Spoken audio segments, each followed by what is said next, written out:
ከመከላከያ በላይ አሁን የሚፈራ ቴዎድሮስ ካሳሁን ነው። ቴዲ አፍሮ ነው ክብሩ። በቃ ኢንተርናሽናል ሰው ነው ይሄ ሰው። ምንም ልታረጋው አትችልም። የአፍሪካ ሚዲያዎች ምን ይሉታል? አልጀዚራ ምን ብሎ ይዘግባል? ቢቢሲ ምን ብሎ እየዘገበ ነው? የማይዘግበው የሚያሳዝነው የኢትዮጵያ ቴሌቪዥን ብቻ ነው ስለሱ መናገር የማይፈልገው። አብይ አህመድ አሁን ቢችል የቴዲን መዝሙር በድሮን ድራሹን ያጠፋው ነበር፣ ስለማይችሉ ነው። ለላሊበላና ለአክሱም ሰሪዎች ኢትዮጵያዊነትን መንገር ለእናት ምጥ ማስተማር ነውረኝነት ነው ብሎ ነው የነገረህ። የሚገባ ከሆነ ጋዜጠኛ ነኝ ምናምን የሚለው እንደነገሩም ጫላ የሚባሉት ትናንት የቴዲ አድናቂ ነበር፣ ዛሬ የቴዲ ወቃሽ ሆኖ ይመጣሉ። ማንም ገጣባ ትንሽ ባጎረስከው ጊዜ የሚጮህ ኤቭሪ ታይም በሰማሁት ቁጥር እያንዳንዷ ቃላት እንደ ደማሚት ነው፣ እንደ ደማሚት ነው። ቢፈሩ ቢደነግጡ እነዚህ ወንጀለኞች ወደው አይደለም እነዚህ ወንጀለኞች የፈሩት። የኦህዴድ ደጋፊዎች፣ የአራት ኪሎ አሸርጋጆች፣ የጨፌ ቅጥረኞች ላባችሁ ጠፍ እስኪል ብትጮሁ ምክንያታችሁ እንረዳለን። አብይ ራሱን ያስደበደበው እቺ ቪዲዮ ነች ያስመታችሁ። አሁን ያለው መንግስት ሀጅ ነው። የትላንትና ወዲያው መንግስትም ሄዷል። ይሄም ይሄዳል። የተደራጀ ሌላ መንግስት መጥቶ ይቀመጣል። እቺ ነች ያስደበደበችው። እናንተ ሀገረ ብርቁ አባቶቻችን 3000 ዘመን ያቆዩዋትን ሀገር ድንገት እጃችሁ ላይ ስትገባ ውጡ የምትሉ እና ብልጽግናዎች የመጨረሻቸው ተሸብረዋል በቴዲ አፍሮ። አንድ ነገር ሰምታችኋል? ሰሞኑን ሲደነግጡ የሚሏትን ነገር ይህንን ያቀናጀችው ኤርትራ ናት። እኔ የምልህ ኤርትራ መንፈስ ናት እንዴ? ሳቡራ 31 ጥርሱ ጫርሶ ለውጥ ፈላጊ ነኝ ይላል። ስንት ዴንታል ክሊኒክ ባለበት ሀገር እድሜ ይስጥ። ፈላጊ ብዙ ነው። እኔ እርግጠኛ ብዙ ፈላጊ እንዳለው እኔ ያውቃለሁ። ብልጽግናዎች እየመተዋል መጡልኝ። እንኳን ደህና መጣችሁ ብልጽግናዎች። አይኖ በጣም እንደምታደንቁኝ አውቃለሁ። የቴዲ አፍሮን ስንኝ በፈለግከው መንገድ ለመተርጎም ይሄድ እንመጣበታለን ወደፊትም። አንተ እንደምትለው አንተ እንደምታቦቀው አንተ እንደምትዘረዝረው ሳይሆን ወገብ አገዳህን የሚቆርጥ ነው። አክቲቪስቶች አሉ በረንዳ ዳሪ ዝም ብሎ ዘመዘም ተሰልፎ ሲጮህ የሚያድራለ። እኛ ተቋም ነን። ከማንም በረንዳ ዳሪ ጋር እንመላለስም። ከፍ እያልን ነው የምንበረው። ከፍ እያልን የቁራና የእንትን ተረት እዚያ እናመጣም። ከማንም ጋር ግን አንመላለስም። በነገራችን ላይ አንዴ ከጎረስክ መጥፎ ነው፣ በጣም መጥፎ ነው። ህሊና የሚባሉ በሙሉ የሚዘጋው ለራሳቸው ክብር ጭምር አይቆረቆሩም። እኛ ጉዳይ የለንም እዚህ ላይ። ይሄ መጣለት ነው፣ እሱም ያውቃል። ፊቱ ተቀያይሯል። ፎቶግራፎቹን ተመልከቱ። አብይ አህመድ አንዳንድ ጥባጥቤ ነው የተጫወተባቸው እነዚህ ሰዎች። ከማን ጋር እንደሚሰራ እኔ ጠንቅቄ ነው የማውቀው። እንደዚህ ብዬ ስናገር ጠንቅቄ ነው የማውቀው። ይሄ ፕሮግራም እንደሚከታተለው ማውቃለሁ። ደንገጥ እንደሚል ማውቃለሁ። እኔ አሁን እኮ እንዴት ብሎ እንደሚተኛ ግራ ይገባኛል እኮ። የኢትዮጵያ ትንሣኤ በደጅ ነው። እንግዲህ ሁላችን እንዳየነው የወንድማችን የቴዲ አፍሮ መዝሙር ዓለሙን ገለባብጦታል። ትልቅ ድንጋጤን አምጥቷል። የመሬት መንቀጥቀጥ ነው ያመጣው እና ከሁሉ በላይ መሬቷ ስትንቀጠቀጥ ምድሪቱን ሲያውክ ሲያሸብር ሲያስጨንቅ የነበረው ብልጽግና ድንብርብር ወጥቷል። እና በጣም የሚገርመኝ ነገር አንዳንድ ሰው ስሙ የሆነ ሰው ነው አለ ስትጠሩት አቤት የሚለው። ስሙ ሲጠራ አቤት የሚል ስሙ የሆነ ሰው ነው። ስሙ ያልሆነ ሰው ሲጠራ ዞር አይልም።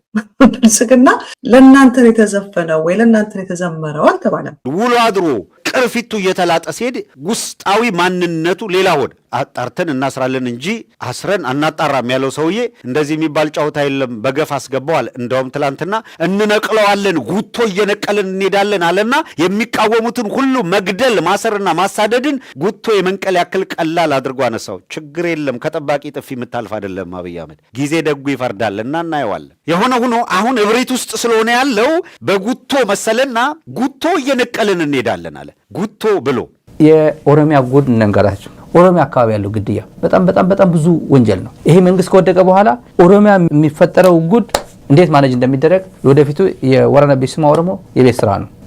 ከባድ ነው የሚሆነው። ከአብይ አህመድ በኋላ የሚመጣ መንግስት ኦሮሚያ የተፈጠሩ ወንጀሎች ጃዋር በዚህ ላይ 20,000 መልእክት ደርሶኛል አለ። ጠቅላላ የ120 የሚባለው የገዳይ ቡድን ማፊያ ቡድን የሚባለው እሱን ነው እያጋለጠ ያለው ሌት ተቀን። ትልቅ ውለታ ነው። አሁን በኦሮሚያ እንትን አብይ አህመድ ምን አይነት ቅርቃር ውስጥ እንደገባ ተመልከቱ። በዚህ ቴዲ አፍሮ፣ በዚህ ጃዋር መሐመድ፣ በዚህ 120 የሚባለው ምስክርነት የሰጡ ናቸው። እገሌ ሲረሸት በአይኔ አይቻለሁ፣ እገሌ የረሸነው እገሌ ነው። ብልጽግና የሚባል እዛ ቦታ ላይ አልተጠራም፣ ግን ሳይጠሩ ስራቸውን ስለሚያውቁ አቤት ብለው መጥተዋል። የቴዲ መዝሙር ሲዘመር ብርግግግግ ይላሉ ሳይጠሩ። ለምን? ስራቸውን ስለሚያውቁ። አገሪቱ እንዳፈርሷት ያውቃሉ። አገሪቱ እንዳወደሟት ያውቃሉ። በንጹሃን ደም እንደታጠቡ ያውቃሉ። ኢትዮጵያን በደም እንዳጨቀዩት ያውቃሉ። አገር እጃቸው ላይ እንደሞተች ያውቃሉ። የሰሩትን ወንጀል፣ የሰሩትን ግፍ፣ የሰሩትን ጭከናና ረመኔነት ብጥር አድርገው ያውቃሉ። ስለዚህ ሳንጠራቸው አቤት ብለው መጡና የቴዲ መዝሙር ሲዘመር አንደኛ ተቃዋሚ ሆነው የወጡት እነሱ ናቸው። አንደኛ ማን ጠራ ያስፈራቸው ንዴቱን ነው፣ ቁጣውን ነው፣ ፍርስትሬሽኑን ነው። እሱን በደንብ እረዳለሁ። እብደት ውስጥ የከተተው ንዴት አለ። በትንሣኤ ማግስት ተነሳን፣ አንሰራራን፣ ሆፕ ምናምን አልን ምናምን ያለው ሰውዬ አንሰራራን ብሎ ነበር፣ ተነሳን ብሎ ነበር። የትንሣኤ ማጭበርበሪያ ዜናው ሳታልፍ ዳስጣል መጣ። ታምነኛለህ? አብይ አህመድን ከመደገፍ በላይ እዚህ ምድር ላይ አስነዋሪ ተግባር የለም። በዚህ ወቅት አንድ ነገር ሰምታችኋል? ሰሞኑን ሲደነግጡ የሚሏትን ነገር ሁሉንም ይኸውልህ፣ የአማራ ፋኖ ብሔራዊ ንቅናቄ ተመሰረተ አፋብን ሲባል ኤርትራ ናት አፋብን። እኔ የምልህ ኤርትራ መንፈስ ናት እንዴ? ኃይሉ ደለሳ ባለበት ይህን መረጃ እድሜ ይስጥ ብቻ ከአብይ አህመድ በኋላ እድሜ ይስጥ ብቻ አዲስ አበባ የምትኖርበት ኢትዮጵያ ምድር ላይ የምትኖርበት ለምሳሌ እድሜ ይስጥ። ፈላጊ ብዙ ነው። እኔ እርግጠኛ ብዙ ፈላጊ እንዳለው እኔ ያውቃለሁ። ሌላ የነገረን ጉድ አለ ጃዋር በዚህ ፓወርፖይንት ላይ ከደቡብ ሱዳን፣ ከዩጋንዳ፣ ከኬንያ በኃይለማርያም ጊዜ በኢህአዴግ ጊዜ ማፊያዎች ከአዲስ አበባ ባንክ ዘርፈው ምናምን ወንጀል ፈጽመው የሄዱ እነሱ ደመላሽ ገብረ ሚካኤል የሚባለው ሰብስቦ አዲስ አበባ አምጥቷቸዋል። አሁን ስራ እያሰራቸው ነው አዲስ አበባ። ቀጥለን ተመልካቾች የደህንነት ኃላፊው ሬድዋን ሁሴን እና እሱ እንጨት ወድቆብኝ ነው እንጨት ፈነከተኝ አለ። እንዴት ነው እንጨት በልዩ ሁኔታ እዚህ አካባቢ ሊፈነክት የሚችለው? ለዛው ሬድዋን ሁሴን መርጦ ምን አይነት ቤት ውስጥ ደሳሳ ጎጆ ውስጥ የተጋበዙት ብለን መጠየቅ ተገቢ ነው። ብልጽግና የሚባል ነገር ሰምታችኋል? እዛ ቦታ ላይ እኔ ብልጽግና የሚል ስሙ ሲጠራ አልሰማሁም። እንዴ እንደኛ እኮ አገር መፍረሷ የሚቆጫቸው ቢሆን እንደኛ ቪክተሞች እኮ ቢሆኑ ዘፈኑ ከኛ ጋር ነበር አብረው ኢንጆይ የሚያደርጉት። ልክ እንደኛ ወይም የማይመለከታቸው ከሆነ ሪስፖንድም አያደርጉም ነበር።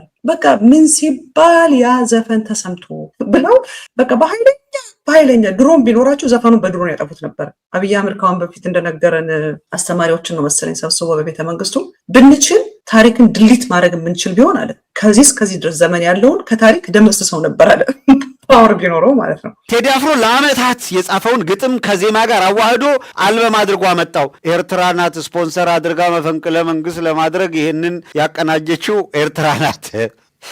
በእርግጥ እንዲህ ያለውን የሚገርም ስራ ስፖንሰር አድርጋ ከሆነ ኤርትራን ለማመስገን ቆመን እንድናጨበጭብ እየጋበዛችሁን ነው። የአማራ ፋኖ ብሔራዊ ንቅናቄ ተመሰረተ፣ ኤርትራ ናት ከጀርባ ሆና አድርጋው ከሆነ ቆመን እናጨበጭባለን። የማይገባትን እየሰጣችሁ እንዳይሆን እና ብልጽግና ራሱን ያስደበደበው ምን የሰማ ነው። አብይ ራሱን ያስደበደበው የሰማ ነው። ይሄ ፎቶግራፍ የወጣው በፕራይም ሚኒስተር ኦፊስ ነው የወጣው። ካቢኔ ሲሰበሰብ ቪዲዮም ይሁን ፎቶ የሚያነሳው የጠቅላይ ሚኒስትር ጽህፈት ቤት ነው። ኢቲቪ አይሄድም፣ ፋና አይሄድም። ኢትዮጵያ ዜና አገልግሎት ፎቶ እንደፈለጋ ፎቶ አንስቶ ሄድ ነበር።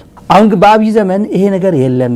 ፕራይም ሚኒስተር ኦፊስ የራሱ ሚዲያ ክፍል አለው፣ ኦዲዮ ቪዥዋል አለው። ፎቶ የሚወጣው ተለክቶ ነው። ለጌታቸው ዳቦ ሲያጎርሰው ዳቦ ቆርሶ ሲሰጠው የወጣው ከጠቅላይ ሚኒስትር ጽህፈት ቤት ነው። ይሄ አንተ ጀዝባ የሚለው ተቆርጦ የወጣው ከጠቅላይ ሚኒስትር ጽህፈት ቤት በሆነ አጋጣሚ ነው የወጣው። የሬድዋን ሁሴን ፎቶ የወጣው ከጠቅላይ ሚኒስትር ጽህፈት ቤት ነው። ክሎዝ አፕ እንደዚህ ጥርት ያለ ክሎዝ አፕ ለብቻው ነው ያነሳው ራሱ ጠቅላይ ሚኒስትር ጽህፈት ቤት ነው። ፌስቡክ ፔጅ ላይ እቺ ፎቶ አልወጣችው። አሁን ቢችል የቴዲን መዝሙር በድሮን ያገኛቸው ድሮኖች ድራሹን ያጠፋው ነበር ስለማይችሉ ነው። እና ይሄ ሁሉ አንገርና ቁጣ የሆነበት ምክንያት ስራቸውን ስለሚያውቁ ነው። ሳይጠሩ አቤት ብለው ይመጡ። በቃ እኛ ሳንጠራቸው እኛ ብሶታችንን ነው አገራችን የፈረሰችብን፣ አገራችን የጠፋችብን፣ ወገናችን ህዝባችን የተጨፈጨፈብን የውስጥ ቁስላችንን የልብ ፔናችንን ስላንጎራጎረ ነው እኛ ሰምተን የውስጣችን ስለሆነ የተነገረው። እነሱ ግን ምንም ነገር እናንተ የምትከሱበትን ነገር በሙሉ የእውነት አድርገውት ከሆነ ለዚህ መከራውን ፍዳውን ላየ ህዝብ የእውነት ወዳጅ ሆነውታል ማለት ነው። የፋኖ ኃይል እንዲጠናከር ረድተው ከሆነ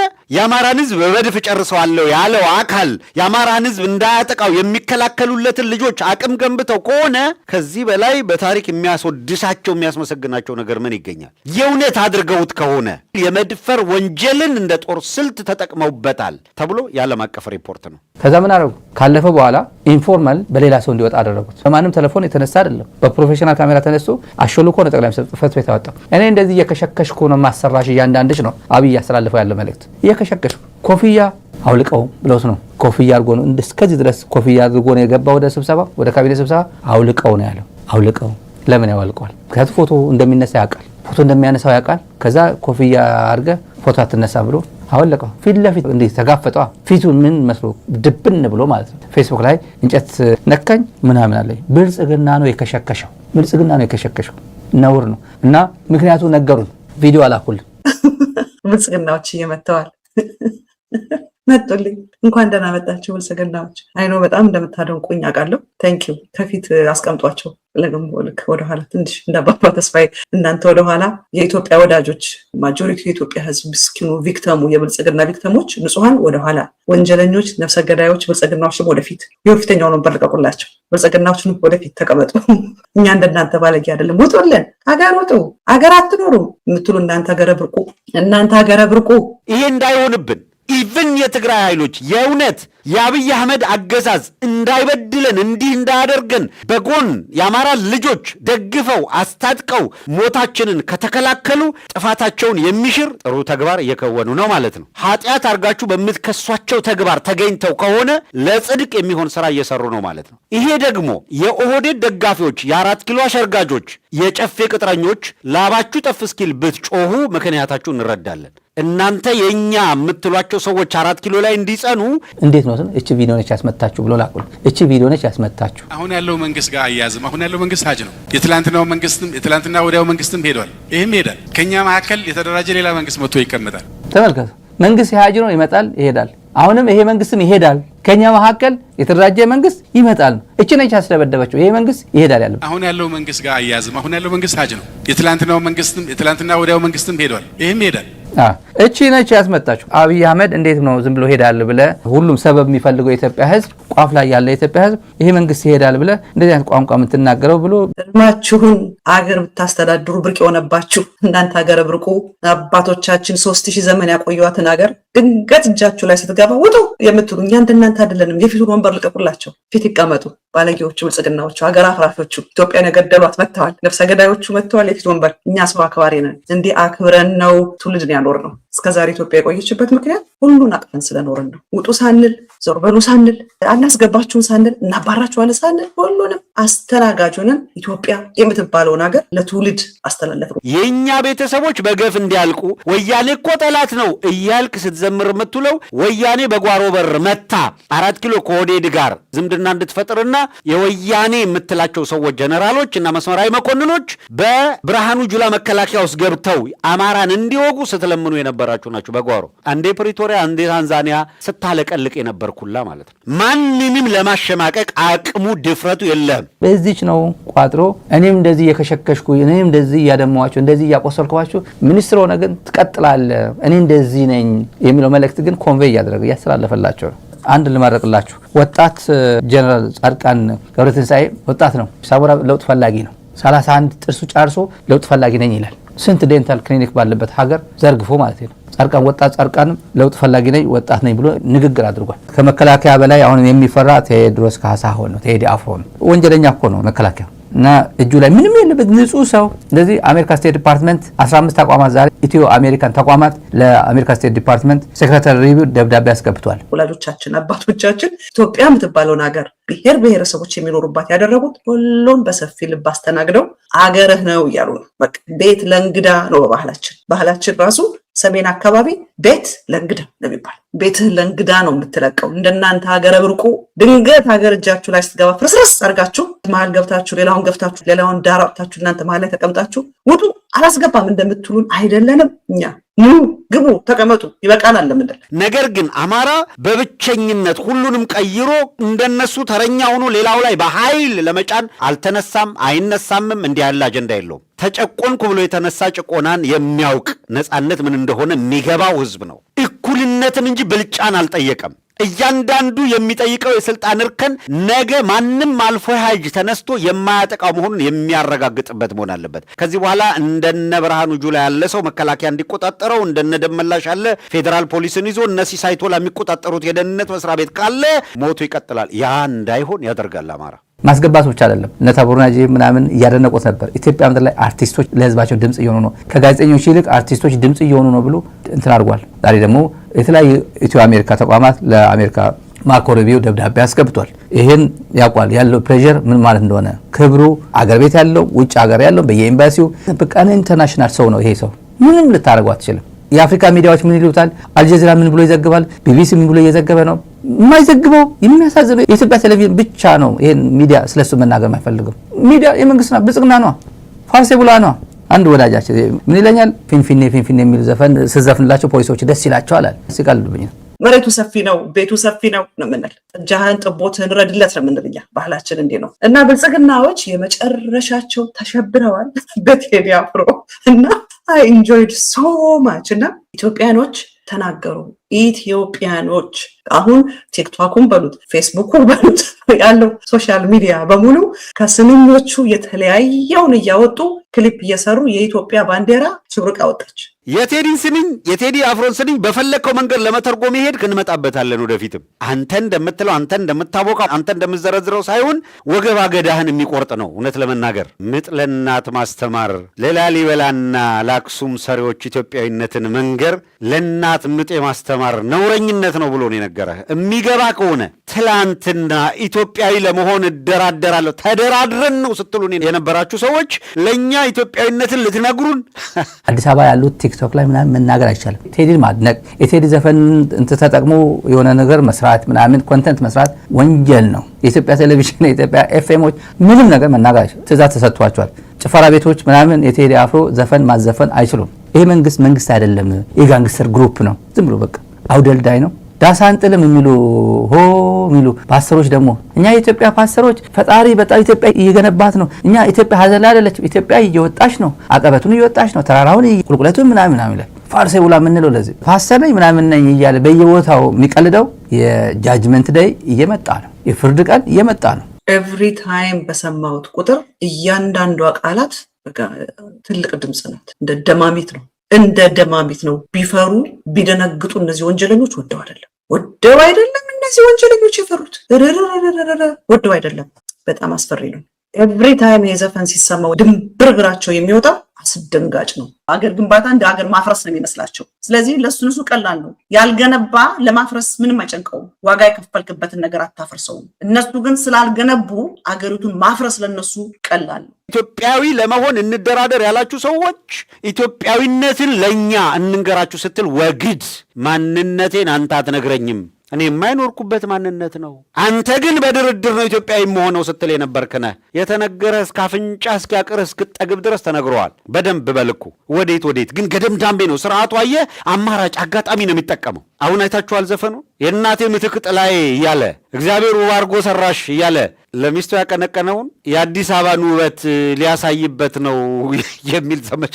ሪሊ ኢትዮጵያ እየወጣች ነው እየወረደች ነው። አንተ የምትደግፈው በእንደዚህ ፕሮፓጋንዳ 4 ኪሎ የሚቀመጥ መንግስት ደግፈኝ ስላለች አዳነች አበቤ እየደገፍክ ኢትዮጵያውያንን ለማጭበርበርና ሪዲኩል ለማድረግ የምትሞክር አሁን ጊዜ ነው። ቀጥል። ነገ ግን የጃጅመንት ላይ ነው። እኔ በነገ አምናለሁ። ነገ የፍርድ ቀን ነው። እያንዳንዱ ይሄ ሆዳም መሬት የዘረፈውንም ጋዜጠኛ ነኝ ምናምን የሚለው እንደነገሩም ጫላ የሚባሉት የነገ ሰው ይበለን ነው። ትናንት የቴዲ አድናቂ ነበር፣ ዛሬ የቴዲ ወቃሽ ሆኖ ይመጣሉ። የነገ ሰው ይበለን ነው። የማንም መሬት ዘርፎ አሁን አስተላለፈን አስተካክላለሁ። መብት ነው። እኛ ደግሞ ነገ ደግሞ ሌላ ቀን ነው የምንለው። ለዛ ነው ወይድ አንተ ላንሳበት ባንዲራዬን አረንጓዴ ቢጫ ቀይ አርማዬን ባንዲራዋ የሚነሳበት ዘመን ሩቅ አይደለም። እኔ ዚህንን ወንድም ምንድን ያለው ዳስ ጣልቤ እያለቀሰ ዳስ የሚጣለው ለምንድን ነው? ሊዘፈን ነው ሊለቀስ?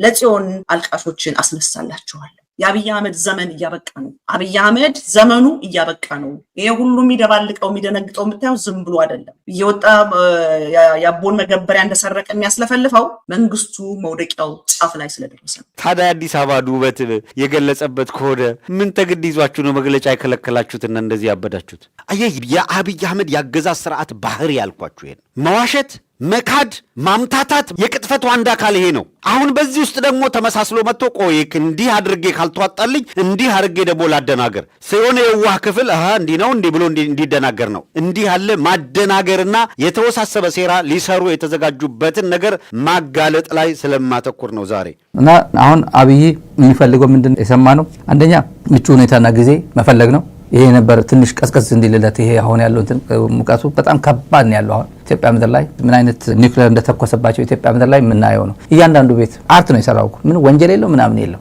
ብሔር አልሰደበ፣ ግለሰብ አልሰደበ፣ ምንም አልነካም። አርቲስቲክ በሆነ መንገድ ግን እያንዳንዱ ቤት ውስጥ እንዲገባ አድርጎ የሰራው ፔኑ እኔ ጋም ገብቷል፣ እያንዳንዱ ቤት ገብቷል። እኛ ራሳችሁ ውስጥ ገብቷል ነው የምንለው። ይህን ማንበብ ካልቻለ ብልጽግና እየነገር ነው ነበር። አንድ ሐሙስ ነው የቀረህ።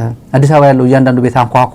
ምንድን ነው አብይ ስንት ዓመት ይቀረዋል? ምን ዓመት የምን ዓመት ነው የሚል ሁሉ ነግረህ ነው 2018 ነው ብዬ ነግሬዋለሁ። አገር የሞተበት የት ሄዶ ያለቅሳል? እውነት ነው፣ ግን ሩቅ አይደለም። ይህ ዘመን የሚያልቅበት የለቅሶ ዘመን የሚያልቅበት ግን በደጅ ነው። ፋኖ እንዳልኳችሁ ትልቅ የኢትዮጵያ ተስፋው ነው። የሚያግዘው ነው የሚፈልገው አጋር ከትግራይ የሚያግዙት ክንዶች አንድ ቀን ፋኖ የሚያግዙት ክንዶች የተቀላቀሉት ላይ አዲስ አበባ ይደርሳል። አብይ አህመድ ይወገዳል። ያለ ሙሉቅ አይደለም በደጅ ነው። ግን ለቴዎድሮስ ካሳሁን ቴዲ አፍሮ አንድ ነገር እንዳያደርገው የኢትዮጵያ ሕዝብ ከጎኑ ቆመለት። ምክንያቱም ይሄ ደም አፍሳሽ፣ ይሄ ገዳይ፣ ይሄ ጨካኝ መንግስታችን የቆመው በደም ነው ብሏል። በደም የቆመ መንግስት ነው ስላለ ይሄንን ሰው አንድ ነገር እንዳያደርግ ትልቅ ጥንቃቄ ሊደረግለት ይገባል። በየትኛውም ጠርዝ ያለ የአማራ ሕዝብ የህልውና ትግል ከኢትዮጵያ የሀገረ መንግስት ታሪክ ጋር ተፋቶ አያውቅም፣ ሊፋታም አይችልም። ቴዲ አፍሮ አንሳው ያለው ሰንደቅ ዓላማም ጥቁር ሰው ብሎ የዘመረላቸው የዘፈነላቸው ምኒልክም አምጡት ቆርጣችሁ ከሹሩባው ላይ ይምጣ መይሳው እንዳንለያይ ብሎ የዘመረለትም